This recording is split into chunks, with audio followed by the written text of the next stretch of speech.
profesor Claudio Oroz. Yo te voy a saludar así. Ahí está. Y ya que Hola. se paran, yo también, ¿eh? ¿Cómo estás, Salude. Claudio? Un gustazo tenerlo acá, Ahí Claudio. Ustedes. ¿Cómo andamos? ¿Bien? Bien, un poco cansado, pero el cuerpo sabe que es viernes, Sí, entonces... es que es un año intenso, ¿no? Sí, viene difícil. Difícil. Acordate, ya en febrero comenzamos con el juicio a Suárez y Sí. condenamos a un Jefe de a un policía. jefe de Ex policía, ¿no? Eso fue un gran logro de Dante Leguizamón, que no bajó jamás las manos ante las presiones intraempresariales y extraempresariales, y con el apoyo de compañeros que bueno, cumplieron lo que tenían que cumplir. Vos fuiste al juicio y lo Sí. único que hiciste fue contar la verdad, Tal que cual. además si alguien quería contrastar si era la verdad, estaba filmado. O sea, estaba filmado lo que decías vos, lo que decían los compañeros que estaban a cargo en esa época de lo digital. Era clarísimo que lo que había sucedido.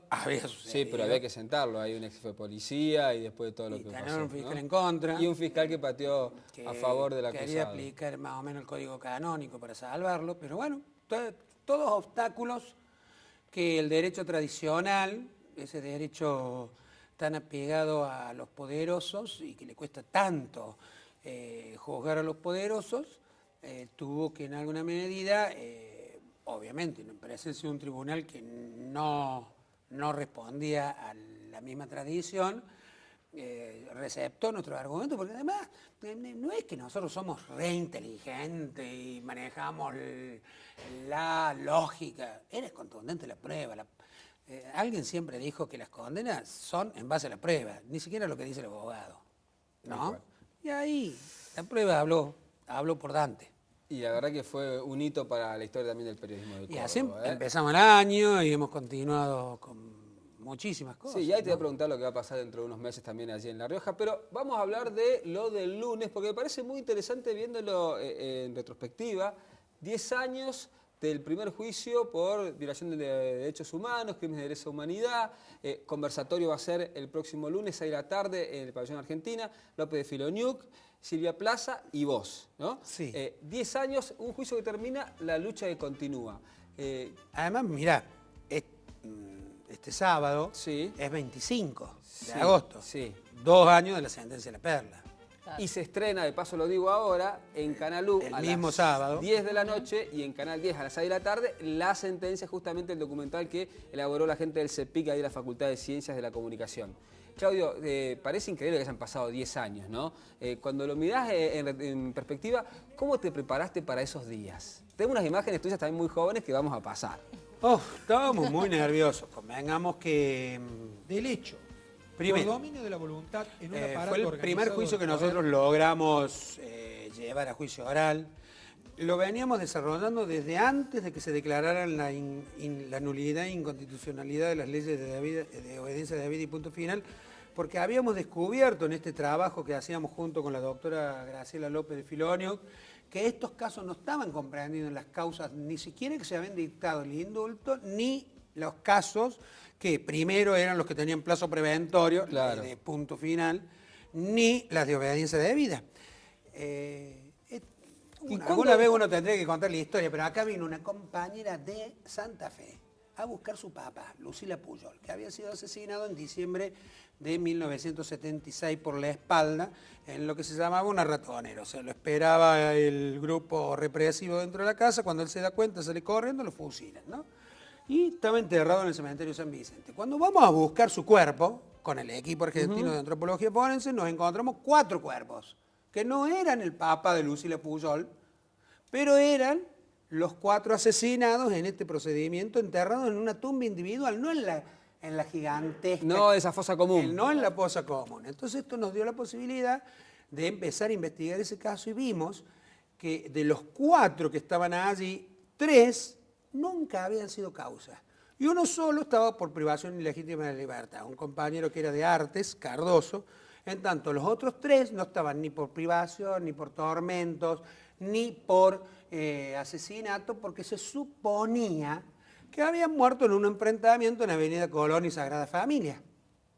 Era un enfrentamiento entre un torino y la fuerza de seguridad que los paran no responde al grito de pare, pretenden huir, cubren su huida con disparos y los terminan matando. Y ahí empieza la chispa de esta posibilidad de... Y ahí empezamos a investigar esto que estaba por fuera de las leyes, ¿me entiendes? Entonces empezamos a investigar y empezamos a encontrar pruebas abundantísimas, porque este fue un hecho que ellos fueron detenidos en noviembre del 77, o sea, la represión ya había empezado Una curva a bajar, descendente, digamos. no por conmiseración, Sí, sino no. porque iban matando a todos, ¿no es Claro, cierto? digamos. Y de repente estas 4 personas son identificadas por los sobrevivientes que estaban en el fondo de la cuadra, que pertenecían al Partido Revolucionario de los Trabajadores, conocen que los habían sacado en determinada madrugada y después a los días conocen que habían muerto en un enfrentamiento, pero no tenían nombre.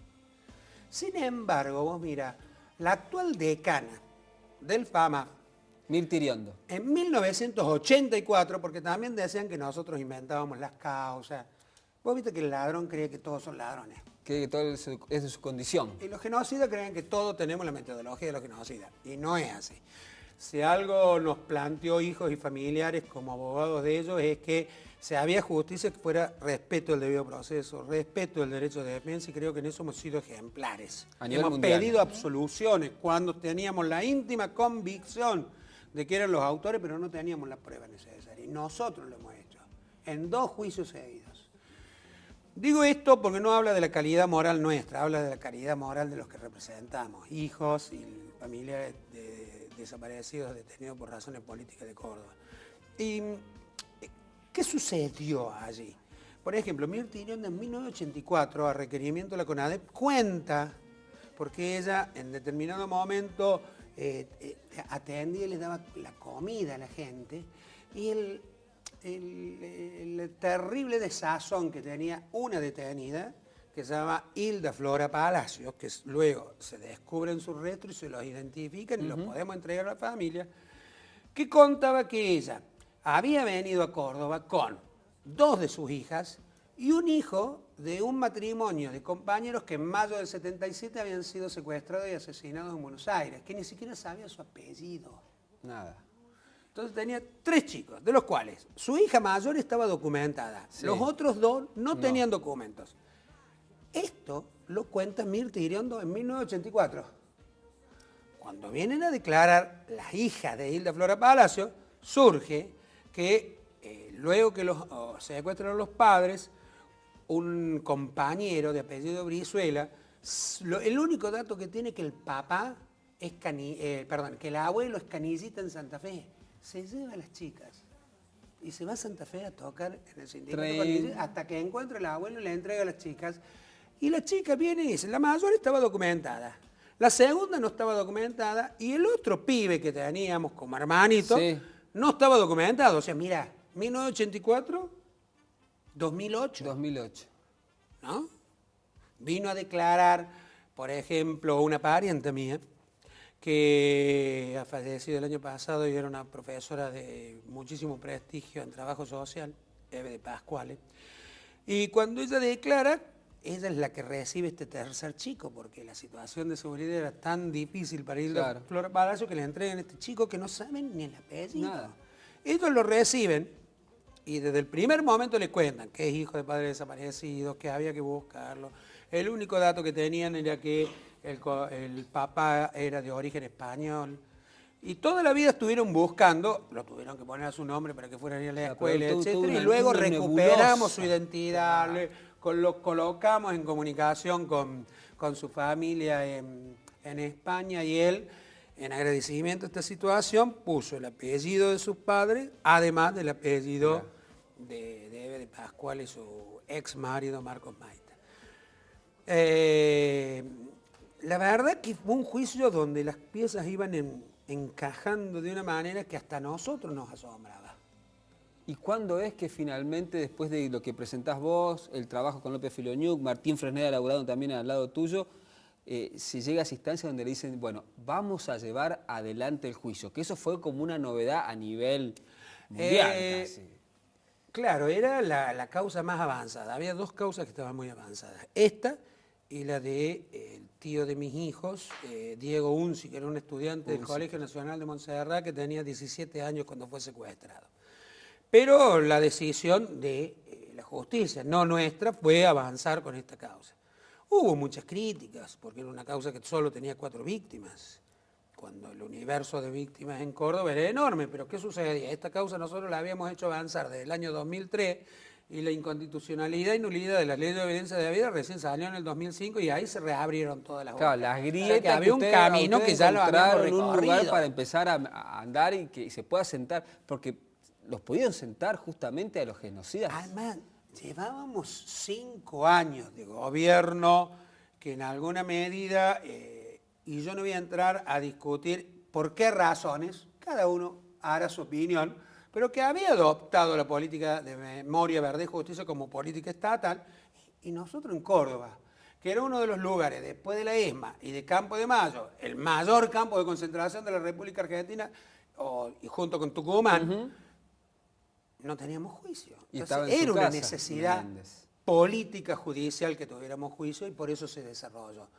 Teníamos miles de problemas, o sea, el discurso de la dictadura, se nos había metido en la cabeza.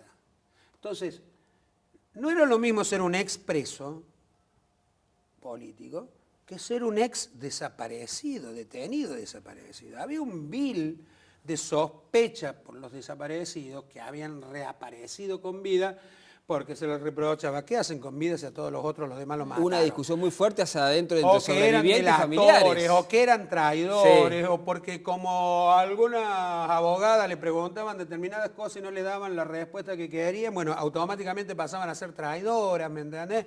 En la sociedad se instala mucho eso de, ya pasó, ya está.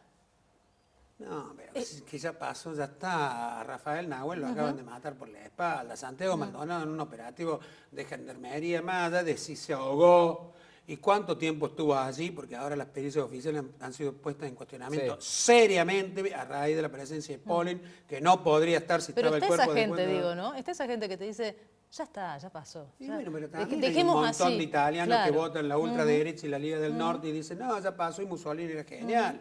Y la nieta de Mussolini, la Alessandra, es elegida diputada. Pero bueno, la Constitución no está para los caprichos de la mayoría. La Constitución está para garantizar los derechos de las minorías. Es lo que no entiende la Cámara de Senadores cuando discute si el aborto tiene que ser legal o tiene que seguir siendo el negocio clandestino que es, porque no era que discutiéramos aborto sí o aborto no. En Argentina hay aborto desde hace muchos años. Vos vas por los pueblos del interior, lo charlábamos la otra vez con vos, lo charlábamos con gente que viene del interior, todos conocen la casa de la partera.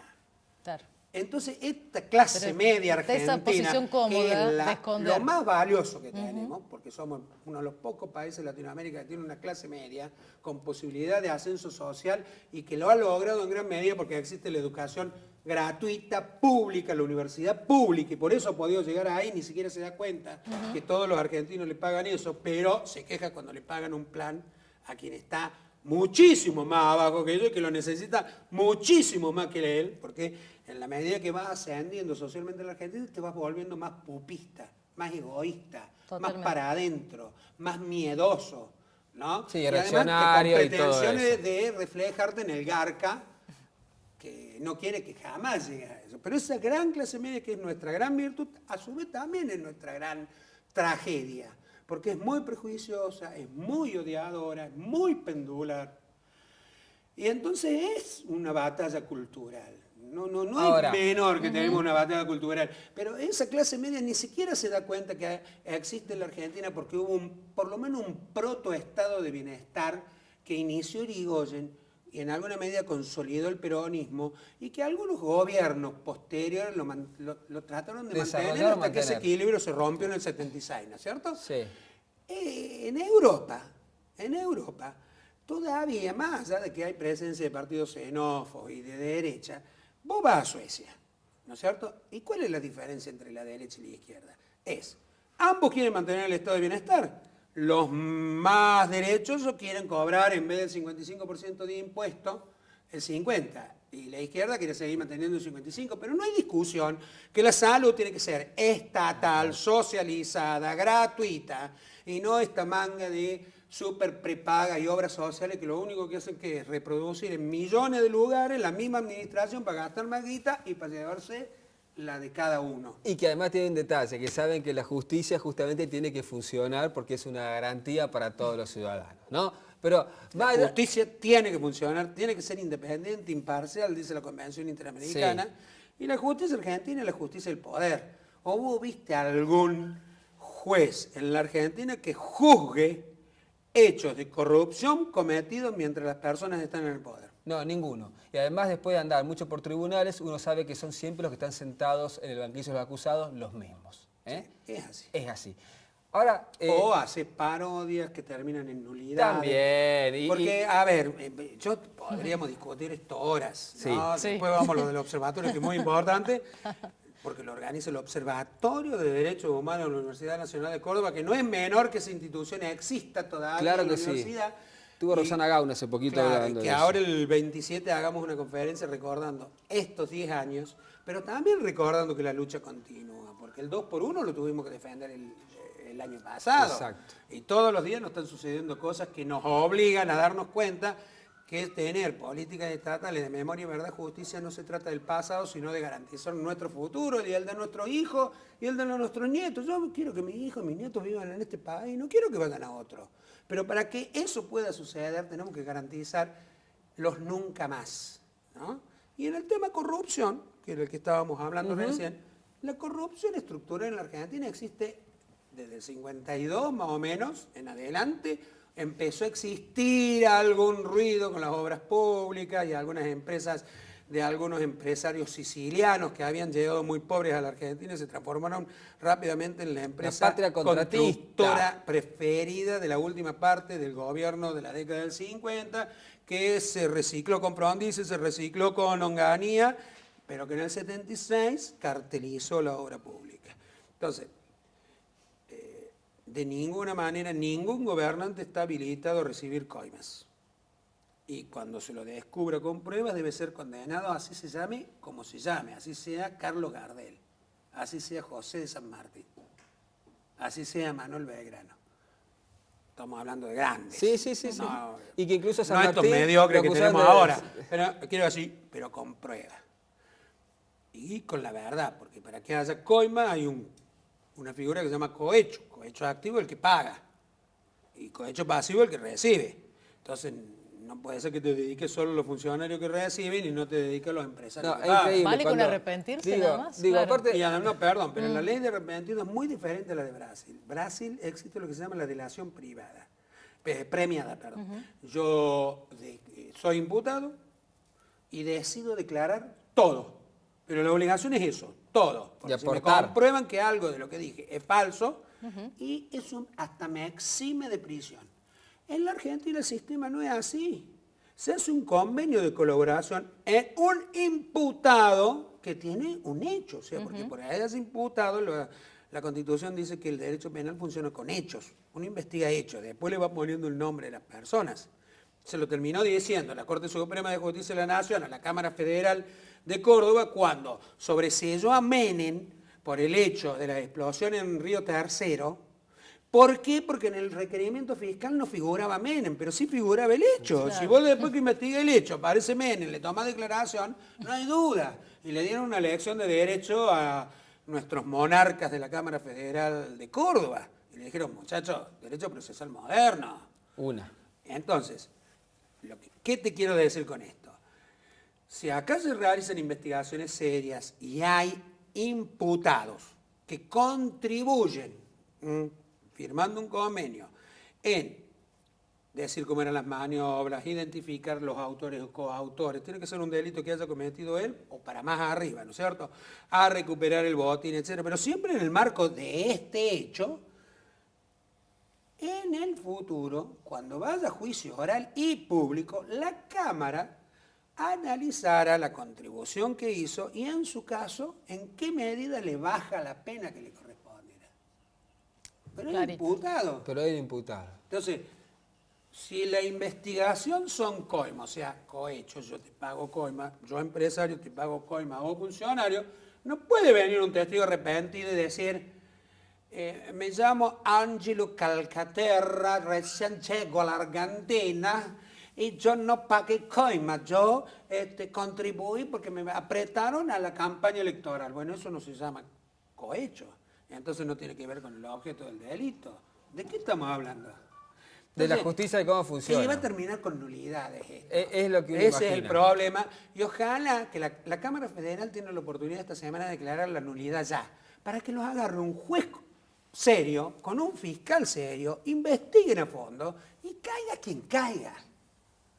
En Pero ese caiga con- quien caiga van a caer funcionarios del gobierno anterior, pero van a caer funcionarios de lo que era Robo para la Corona, el famoso libro de Horacio Sí. Berbisky, donde Manzano en primera persona contaba cómo se hizo multimillonario, y van a caer para atrás los que se quedaron con el sistema de salud que se llamaba uno Coti, no vamos a decir el apellido, y otro se llamaba Luisito, que ha terminado siendo interventor de uno de los dos partidos más grandes de la República Sí, Argentina. sí, ha sido Entonces, visitante de los programas de tele de Buenos Aires. y si se supone que estos delitos cometidos contra el erario público por funcionarios públicos se suspende el curso de la prescripción, tendrían todos que ir a la justicia.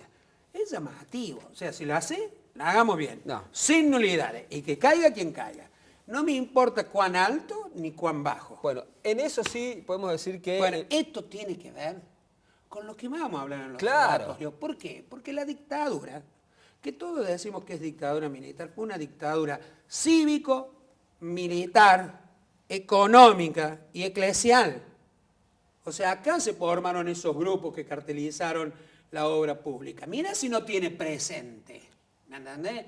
Y hay una cosa que es muy importante cuando uno analiza ciertos sectores de la clase media que lucha terriblemente por las dos vidas mientras están en el vientre materno, pero que no tiene prurito de linchar a un pibe por robar un celular en Barrio Flores, en Buenos Aires, Sí, sí, en o Tucumán, aplaudir a supongo. Chocobar, porque después que el choro ya se fue, no tiene arma ni nada, le pega por la nuca. O que los chicos, los jóvenes sean metidos presos cada vez más Constantemente. jóvenes. Y más jóvenes, pedir que se baje Ahora, de Sí, edad. o acá que cambiamos el código de lo que era el Código viejo faltas. código de Claro. falta por el código de convivencia, y entonces lo que supuestamente era mejor, antes vos a los chicos lo ponían por merodeo, ¿no es cierto? Por portación de cara y era una falta.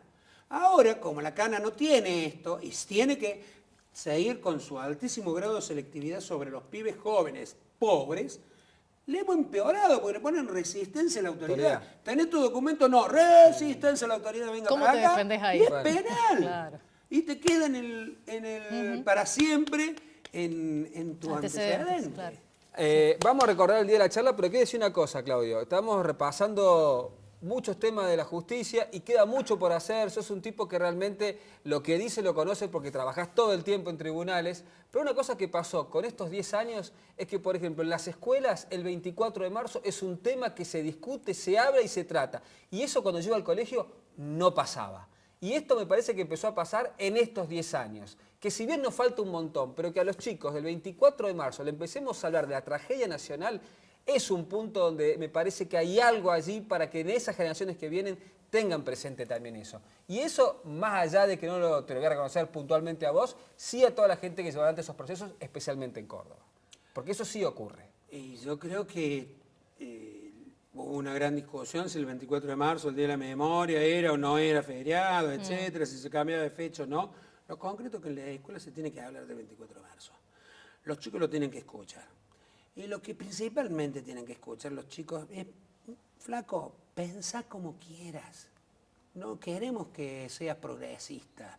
No queremos que tengas en tu cabeza que la única solución para la humanidad, si no quiere terminar boqueando sin oxígeno y sin comer por esta fiebre consumista que nos lleva al suicidio, que es como pienso yo, pero no quiero que pienses así. No quiero que pienses así. Pensá como quieras. Lo único que tenés que saber es que el Estado no es una creación ni divina ni natural. La creamos los humanos. ¿Para qué? Para extrañarnos de la venganza personal. Que si vos me haces algo a mí, yo me encargo de hacerte algo a vos, y si no es a vos, a tu familia. Quiere el ojo por ojo, la ley del talión. Y entonces creamos el Estado para que tuviera el monopolio de la fuerza pública. Como era muy grave ya está el despotismo ilustrado, con Beccaria, cuando la burguesía se hace cargo del poder, pero todavía no crea la democracia con la revolución de 1789 y 1776 en Estados Unidos. El conde de Beccaria dice, a ver muchacho, solo podemos condenar si hay una ley previa, un proceso previo, porque nulla crimine sine previa legge. Crea los principios de juez natural, o sea, crea las reglas de juego a las que íbamos a ser sometidos para que no nos colgaran más en las plazas públicas solo por sospecha o por ser brujas. Porque hay millones de brujas quemadas. ¿Qué te parece? Porque además es otro tema que venimos arrastrando unos cuantos miles de años. No hay religión monoteísta que no diga que la mujer es un ser inferior, casi infantil. Y nosotros hemos tenido hasta 1967, que no es hace tanto. Nada. Son 60 años. Pestañear 60, para la historia. 59 años en la historia de un país donde la mujer tenía una capitu diminucio. El hombre le manejaba su patrimonio, el hombre lo representaba. En este país que se las da de el más piola del mundo. ¿Cómo será de piola que vimos la sesión de senadores y escuchamos al hermano de un protocandidato a presidente frustrado, senador de Salta, decir que cuando violas a una menor intrafamiliarmente no hay violencia? Tremendo. ¿No? Tremendo. Que se sigan difundiendo O ese vendamos tipo de los mensajes. perritos. Tremendo. Claro. Las cosas que hemos escuchado marcan una enorme involución cultural, pero el movimiento de 2 millones de chicas, fundamentalmente jóvenes con sus pañuelos verdes en la calle, es una gran esperanza, porque tienen construcciones horizontales, que son las que tuvieron las organizaciones de derechos humanos. Las madres, abuelas, familiares, hijos se han caracterizado por tener, aprendiendo del pasado donde la verdad bajaba revelada, estructuras muy horizontales de decisión. Y eso, en alguna medida, se ve hasta exacerbado en el movimiento que lucha por ni una menos y por la legalización del aborto, porque el aborto existe y es ilegal y se practica y es clandestino. Tal cual. Y queremos dejar de ser el típico argentino que dice, hipócrita, haz lo que yo digo, pero no lo que yo hago. Porque si tiene una hija embarazada, vaya a abortar en la mejor clínica. No se pierdan Sí. a Claudio Oroz el próximo lunes en el Pabellón Argentina, 18 horas. Un juicio que termina, una lucha que continúa. Claudio, tenés que venir de nuevo. No, y tenemos a alguien que para mí, cuando se jubile, que ella quiere jubilarse en algún momento, fundamentalmente cuando encontremos los cuerpos de los desaparecidos de la Perla, que solo puedo anticipar que nos estamos acercando mucho. Apa. No puedo hacer nada más. Bueno, pero creo entonces que le vamos a tener que hacer un homenaje provincial, que se llama Graciela López de Filonio. Su manera de luchar, su tenacidad, su hidalguía, su fidelidad. Y no estoy hablando desde el punto de vista jurídico, porque tanto ella como nosotros podemos decir una barrabasada jurídica de vez en cuando. Y lo hacemos aprendiendo. Y ella no solo aprende, nos enseña a nosotros y muchísimo. Que va a estar esa gran mujer, va a estar Silvia Plaza. Silvia Plaza es una profesora de la Universidad Nacional de Córdoba que fue destinada por lo que para mí fue la mejor gestión universitaria de los últimos 400 años, que era la gestión de Carolina Escoto. Fue destinada a encabezar un equipo de psicólogos que acompañó a las víctimas de los delitos de lesa humanidad para que pudieran ir a los juicios a declarar en las mejores condiciones psicológicas, porque de repente iban a ponerse frente a 3 jueces a descarnarse, a volver al campo, a recordar lo peor que le pasó. Y eso fue en gran medida logrado por el equipo que encabezaba Silvia Plaza.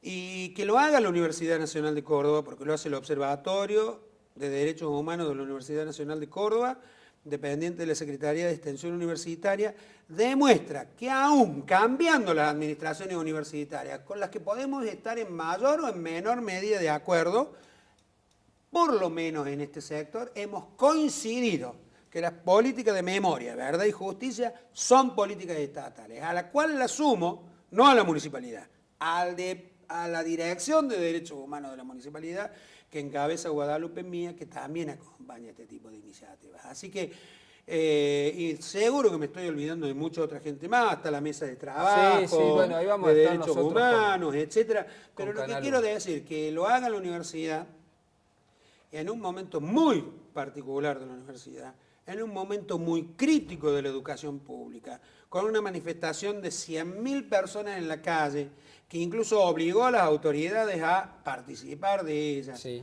a que tengamos incidentes como los que hubo ayer en la Facultad de Derecho, donde la policía todavía no entendió lo que se llaman libertad democrática, derecho de reunión, asambleario, con una supuesta amenaza de bomba, y intentar lograr la desunión entre los que van más avanzados y los que van más retardatarios, cuando me parece que hay que ser demasiado inteligente en estos momentos, cuando se juega el futuro de la universidad, de la educación pública, laica, gratuita, inclusiva, tenemos que contener el más avanzado y el más retardatario. Se llaman unidades tácticas de lucha. Después en lo estratégico matémonos según como vemos el país. Matémonos en el buen sentido, quiero decir, ¿no? Pero la universidad está pasando por un momento crítico. Me parece que hay sectores, particularmente de los SRT, que dignamente están a la altura de la situación. Particularmente, y no lo quiero dejar de decir, lo venía pensando cuando venía para acá, tipos como vos, como Dante, mira quién va a estar dirigiendo al conservatorio, el Tano Francesco, Maldonado, vos. Hay toda una camada de pibes jóvenes que entraron acá, que le ponen una gana y que mantienen esto que es un monstruo, que todos sabemos que tiene problemas y un montón de cosas, pero se han mantenido y sigue siendo la escuela de periodismo independiente en Córdoba, porque acá podés decir lo que querés. Y eso no sucede ni en Condena 3, ni en Genocida Mitre, ni en ninguna de esos medios que son los medios masivos de comunicación, que las voces alternativas o son censuradas o no son escuchadas. O no están. Claudia, Bien. la verdad que ha sido un gustazo, una alegría tenerte acá.